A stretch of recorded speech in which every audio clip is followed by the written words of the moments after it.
తెలుగు చిత్ర పరిశ్రమ నుంచి సంక్రాంతి బరిలో నిలిచినటువంటి సంక్రాంతికి వస్తున్నాం అనేటువంటి చిత్రం కలెక్షన్ల రూపంలో రికార్డుల మీద రికార్డులను క్రియేట్ చేస్తూ ఉంది. అంటే రెండు తెలుగు రాష్ట్రాల్లో ఇప్పటికే 100 కోట్ల రూపాయల షేర్ని కలెక్ట్ చేసి ఇప్పుడు కలెక్షన్ల రూపంలో దూసుకెళ్తున్నటువంటి నేపథ్యంలో అసలు రెండు తెలుగు రాష్ట్రాల్లో ఎంత షేర్ని కలెక్ట్ చేయగలిగింది ఇప్పటి వరకు అనేది మనం విశ్లేషణ చేసుకుందాం. ప్రస్తుతం మనతో పాటు ఉన్నారు ప్రముఖ సినీ విశ్లేషకులు, ప్రముఖ సీనియర్ జర్నలిస్ట్ యజ్ఞమూర్తి గారు. సార్తో మాట్లాడదు.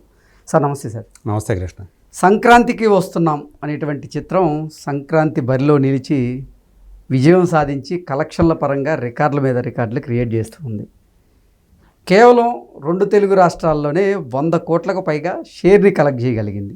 ఏంటి సార్ అసలు రెండు తెలుగు రాష్ట్రాల్లో ఇప్పటి వరకు విడుదలైన రోజు నుంచి ఈ రోజు వరకు ఎంత మేరకి కలెక్ట్ చేసుకుంది గ్రాసు, అలాగే షేర్ అంటే ఏం చెప్తారు? ఇప్పటికీ సంక్రాంతికి వస్తున్నాం అనే సినిమా 10 రోజుల రన్ పూర్తి చేసుకుంది. ఇవాళ 11వ రోజు ఆ సినిమా రిలీజ్ అయ్యింది. సో 14వ తేదీ రిలీజ్ అయింది, సరిగ్గా పండగ రోజు రిలీజ్ అయింది. రిలీజ్ అయినప్పుడు చాలా దానికంటే ముందు రిలీజ్ అయినటువంటి 2 సినిమాలు గేమ్ చేంజర్, డాకు మహారాజు, వాటికంటే చాలా తక్కువ స్క్రీన్స్లో రిలీజ్ అయింది. అవును, ఎందుకంటే అప్పటికే ఆ సినిమాలు ఆడుతూ ఉన్నాయి.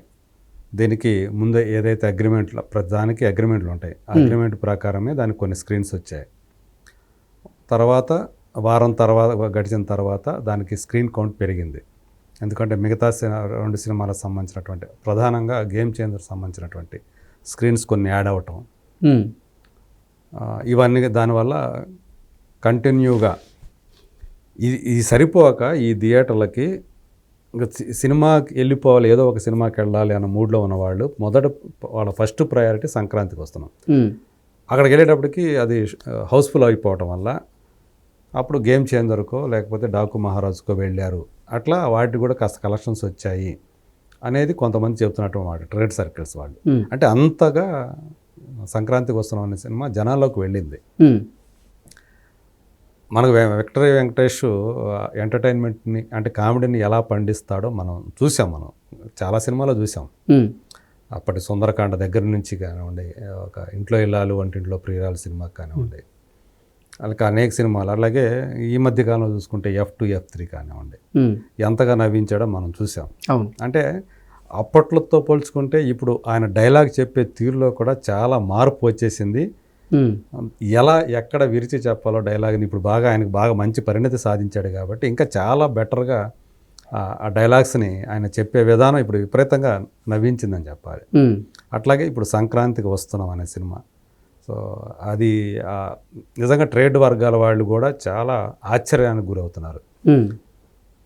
కొంతమంది ఏమో ఇది ఎందుకు ఇంత ఘన విజయం సాధించిందో అర్థం కాలేదు అంటున్నారు. సో అంటే కథ ఏం లేదు, నార్మల్గానే ఉంది కథ, కానీ కామెడీతోనే అత్యంత నవ్వులు పూయించింది. అవును, దీనికి కూడా ఒక స్టోరీ ఒకటి బయటకు వచ్చింది ఇప్పుడు. అంటే అనిల్ రావిపూడే చెప్పాడు. ఈ మధ్యకాలంలో ఒకసారి మహేష్ బాబు అతను మాట్లాడుకునేటప్పుడు జైలర్ సినిమా తర్వాత ఒకసారి కలిశారంట.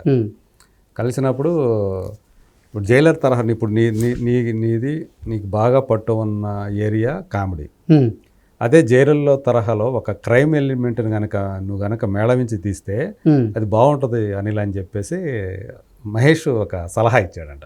ఓకే, దాంతో ఇలా ఒక క్రైమ్ అదేమంటారు కిడ్నాప్ డ్రామా, ఆ కిడ్నాప్ డ్రామాకి ఈ కామెడీని ఒక ఫ్యామిలీ ఎలిమెంట్ని మేళవించి చేస్తే ఎలా ఉంటుంది అనే థాట్ అప్పటికప్పుడు వచ్చి ఈ కథ అల్లుకున్నాడంట. సో సంక్రాంతికి వస్తున్నాం అనేటువంటి కథకి మూలం మాత్రం మహేష్ బాబు చెప్పినటువంటి ఆ మాట. ఓకే, దీన్ని తనే పంచుకున్నాడు స్వయంగా, అనిల్ రావిపూడే పంచుకున్నాడు దీన్ని. సో అట్లా అందుగురించే మొన్న సక్సెస్ పార్టీకి వాళ్ళు పెట్టుకుంటే మహేష్ రావటానికి కూడా సగం కారణం అది. తనకు కూడా అందులో ఆ స్టోరీలో అతనికి కూడా కొంచెం క్రెడిట్ ఉందన్నమాట మహేష్కి. సో ఇప్పుడు మనం బాక్స్ ఆఫీస్ పరంగా చెప్పుకుంటే ఆల్రెడీ మనం చూసాం 9 రోజుల్లోనే 200 కోట్లకు పైగానే గ్రాస్ కలెక్ట్ చేసి ఇంకా దూసుకుపోతూ ఉంది. అంటే ఇప్పట్లో ఇది ఆగేటట్లు కనిపించట్లే, దాని ప్రభంజనం ఆగేటట్లు కనిపించట్లేదు. సో వీక్ డేస్లో కూడా చాలా చోట్ల ఫాస్ట్ ఫిల్లింగో లేకపోతే హౌస్ఫుల్సో పడుతున్నాయంటే మార్నింగ్ షో మ్యాట్నీలు ఎలా ఉన్నప్పటికీ కూడా ఫస్ట్ షో, సెకండ్ షో ఇవి ఎక్కువగా ఫుల్ అవుతున్నట్టు మనకి ఇప్పటికి సమాచారం అందుతుంది. ఇంకొక క్రెడిట్ అంటే ఇప్పటివరకు కూడా 2 తెలుగు రాష్ట్రాల్లోనే 100 కోట్ల షేర్ సాధించినటువంటి అతి తక్కువ సమయంలో కేవలం 10 రోజుల్లోనే 100 కోట్లు షేర్ సాధించినటువంటి రీజనల్ ఫిల్మ్గా ఇప్పుడు సంక్రాంతికి వస్తున్నాం. మరో రికార్డుని, మరో ఘనతని సొంతం చేసుకుందని చెప్పాలి. ఇంత ఫాస్ట్గా తెలుగు రాష్ట్రాల్లో 100 కోట్లు అంటే నేను బాహుబలి 2లు ట్రిపుల్ ఆర్ గురించి మనం ప్రస్తావించడం, పుష్ప 2ల గురించి మనం మాట్లాడట్లా. సో అవి కాకుండా కేవలం తెలుగు భాషలో ఒకే సింగిల్ లాంగ్వేజ్లోనే ఇది రిలీజ్ అయింది. అవును, రీజనల్ లాంగ్వేజ్. అలా చూసుకున్నప్పుడు ఇది టాప్. అంతకుముందు ఉన్నటువంటి అలవైకుంఠపురంలో రికార్డులు అన్నిటిని కూడా ఇది దాటేస్తూ ఉంది. ఓకే, రీజనల్ ఫిలిమ్స్లో ఇప్పటివరకు కూడా అలవైకుంఠపురంలో టాప్ అనుకోవాలి. పోయినసారి హనుమాన్ వచ్చింది. హనుమాన్ కూడా 5 భాషల్లో రిలీజ్ అయినటువంటి పాన్ ఇండియా ఫిల్మే. అవును. సో అందుకని దాన్ని కూడా మనం ఇక్కడ తీసుకోకూడదు. ఈవెన్ ఒకవేళ దాన్ని పరిగణలో తీసుకున్నా కానీ మొదట్లో దానికి వచ్చిన కలెక్షన్ తక్కువే. తర్వాత లాంగ్ రన్లో దానికి ఎక్కువ కలెక్షన్స్ వచ్చాయి. కానీ ఆ సినిమాని పరిగణలో తీసుకున్నా కానీ ఇప్పుడు సంక్రాంతికి వస్తున్నామే పెద్ద విజయం సాధించింది అని మనం చెప్పుకోవచ్చు.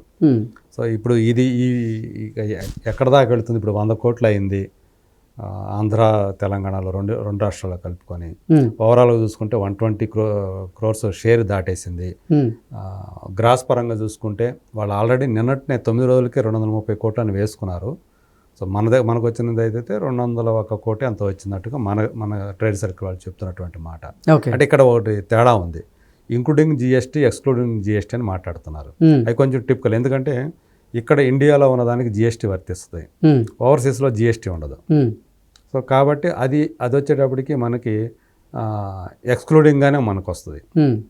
ఇక్కడ మనకేంటంటే ఇంక్లూడింగ్ జిఎస్టీ కలుపుతాం. ఇలా 2 వేరియేషన్స్ ఉంటాయి. ఆ మార్కెట్ గురించి ఐడియా ఉన్న వాళ్ళకే ఇది అర్థమవుతుంది. కొంచెం కన్ఫ్యూజన్గా ఉంటుంది ఈ జిఎస్టీ గోల్ ఏంటనేది. కొంతమంది ఏమో కలిపి చెప్తారు, కొంతమంది కలపకుండా చెప్తారు జిఎస్టీని. సో ఏదేమైనప్పటికీ కూడా ట్యాక్స్ ప్లస్ పర్సంటేజ్లు ఏవైతే డిస్ట్రిబ్యూటర్లకు వెళ్ళే పర్సంటేజ్లు అంటే ఇవన్నీ పక్కన పెడితే నికరంగా మిగిలేవి అంటే ఎగ్జిబిటర్కి కొంత డబ్బులు ఇవ్వాల్సి వస్తుంది. అది పర్సంటేజో లేకపోతే థియేటర్ రెంట్లో ఉంటాయి. అవన్నీ పోగా మిగతా దాన్నే మనం షేర్ అంటాం. అవును, ట్యాక్స్లు, రెంట్లు అన్నీ పోగా మిగిలిన దాన్ని షేర్ అంటాం. ఆ షేరే వీళ్ళు పంచుకోవాల్సింది, ఎవరు ప్రొడ్యూసర్లు కానీ డిస్ట్రిబ్యూటర్లు కానివ్వండి. సో ఆ రకంగా చూసుకుంటే అది దాని వాల్యూ చూస్తే 41.5 కోట్లు ఎంతో ప్రీ బిజినెస్ వాల్యూ. 120 కోట్లు నేను వరల్డ్ వైడ్గా చెప్తున్నా. అదే ఆంధ్ర తెలంగాణ కలిపి 33 కోట్లే. 33 కోట్లు ఇప్పుడు 100 కోట్లు వచ్చిందంటే ఎంత లాభమో మీరే ఆలోచించండి.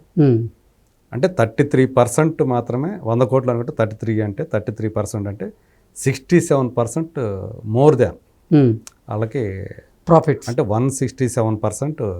167 ఎట్లా అవుతుంది? ఇంకా ఎక్కువే. అంటే 3 వంతుల్లో 1 వంతు పెట్టుబడి అయితే 2 వంతులు లాభం వచ్చినట్లు. సో అంత పెద్ద విజయం సాధి అంటే డబుల్ పెట్టిన దానికి 2 రూపాయలు వచ్చేసింది ఆల్రెడీ. లాభం 2 రూపాయలు వచ్చేసింది. ఇది ఇంకా ఎంత లాభాన్ని తీసుకొస్తుంది ఏంటి? నేను 1 రూపాయి పెట్టానండి, నాకు 10 రోజుల్లో 3 రూపాయలు వచ్చిందంటే ఎంత అది? అవును, నేను 3 కోట్లు, చాలా హ్యూజ్ అమౌంట్, చాలా పెద్దది కదా అసలు. సో అది కోట్లలోకి వెళ్తే అది ఎంత ఉంటుందో చెప్పండి. ఇక 33 కోట్లకు పెడితే నాకు 67 కోట్ల రూపాయల లాభం వచ్చిందంటే ఇక వాళ్ళకి పట్టపగ్గాలు ఉండవు ఇక వాళ్ళకి. సో అలా అంత పెద్ద భారీ విజయాన్ని ఈ సినిమా సాధించింది. ఈ 100 కోట్ల కంటే ఇంకా రాబోయే రోజుల్లో కనీసం ఇంకో 10-20 కోట్లు షేర్ వచ్చినా ఆశ్చర్యపోవాల్సిన పనిలే తెలుగు రాష్ట్రాల్లో. ఓవరాల్గా అయితే 150 కోట్ల దాకా షేరు వెళ్ళే అవకాశాలు ఉన్నాయి ప్రపంచవ్యాప్తంగా అనేది ట్రేడ్ వర్గాల వాళ్ళ వేస్తున్నటువంటి ప్రెడిక్షన్ అని చెప్పాలి, అంచనా అని చెప్పాలి. అది okay sir, thank you so much.